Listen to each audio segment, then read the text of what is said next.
आज के इस वीडियो में समझेंगे कि लीवर क्या क्या फंक्शंस करता है। तो लीवर का पहला फंक्शन है स्टोरेज करना।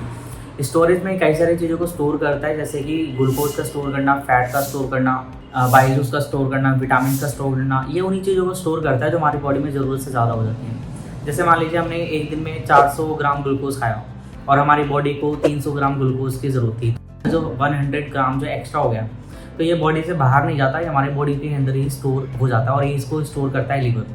ऐसे ही विटामिन है और फैट को भी स्टोर कर लेता है और बाइल जूस को भी स्टोर करता है और उसको रिलीज़ भी करता है। बाइल जूस होता है जब हम कोई भी फूड खाते हैं तो हमारे स्टमक में जाके वो काफ़ी ज़्यादा एसिडिक हो जाता है, तो एसिडिक फूड हमारे डायरेक्ट अगर इंटेस्टाइन में जाएगा तो हमें वॉमिटिंग आ सकती है। इस वजह से क्या होता है कि जो बाइल जूस होता है वो बेसिक इन नेचर होता है, वो एसिडिक फूड को न्यूट्रलाइज कर देता है। देन उसके बाद वो स्मॉल इंटेस्टाइन में जाता है, जिससे हमें वॉमिटिंग नहीं आती और डाइजेशन प्रोसेस थोड़ा फास्ट हो जाता है। इसका नेक्स्ट फंक्शन है ग्लाइकोजेनोसिस। ग्लाइकोजेनोसिस में जैसे मैंने आपको बताया कि हमने अगर एक दिन में 400 ग्राम ग्लूकोज खाया और हमारी बॉडी को सिर्फ 300 ग्राम ग्लूकोज की ज़रूरत है, तो यहाँ पे जो 100 ग्राम है वो ग्लूकोज एक्स्ट्रा हो गया, तो ये लीवर में के पास जाके स्टोर हो जाएगा।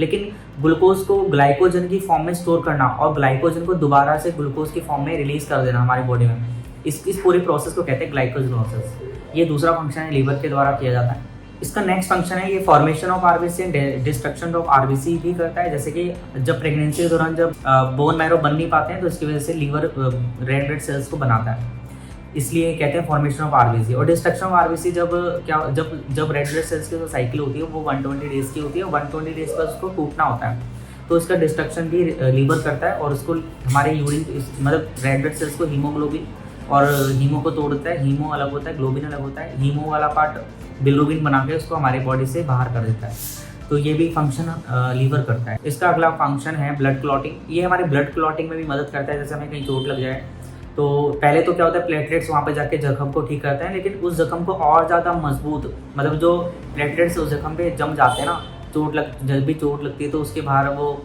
जाली टाइप बन जाती है, तो वो भी लीवर में ही ये एंजाइम बनता है जिसको कहते हैं फाइब्रिनोजन और पॉन्थ्रोम्बिन और फाइब्रोजन। ये हमारे लीवर द्वारा बनाए जाते हैं और ये हमारे चोट के ऊपर एक जालीनुमा संरचना बनाते हैं, जिससे कि वो चीज़ और ज़्यादा पक्की हो जाती है और ठीक हो जाती है। इसका नेक्स्ट फंक्शन है लाइपोजेनोसिस। लाइपोजेनोसिस में क्या होता है कि प्रोटीन और ग्लूकोज को फैट में कन्वर्ट कर देता है, इस पूरे प्रोसेस को लाइपोजेनोसिस कहते हैं। इसका अगला फंक्शन है डीअमाइनेशन। डीअमाइनेशन में प्रोटीन में से अमीनो ग्रुप को तोड़ता है और अमीनो ग्रुप को अमोनिया में कन्वर्ट करके हमारे किडनी के थ्रू ये बाहर कर देता है, जो कि मोस्ट इंपॉर्टेंट फंक्शन होता है हमारे बॉडी के लिए, और ये फंक्शन करता है लीवर। इसका अगला फंक्शन है फैगोसाइटोसिस। फैगोसाइटोसिस में क्या होता है, जब ब्लड के थ्रू हमारे बॉडी में कुछ इन्फेक्शन या वायरस बैक्टीरिया जब हमारे बॉडी के अंदर आ जाते हैं, तो लीवर के पास वो ब्लड जब जाता है तो लीवर उसको डिटेक्ट करके उसको फैगोसाइटोसिस के प्रोसेस से उसको डिस्ट्रॉय कर देता है, उस बैक्टीरिया फंगस को मार देता है। इस पूरे प्रोसेस को कहते हैं फैगोसाइटोसिस। आई होप आपको समझ में आ होगा। मिलते हैं नेक्स्ट वीडियो में।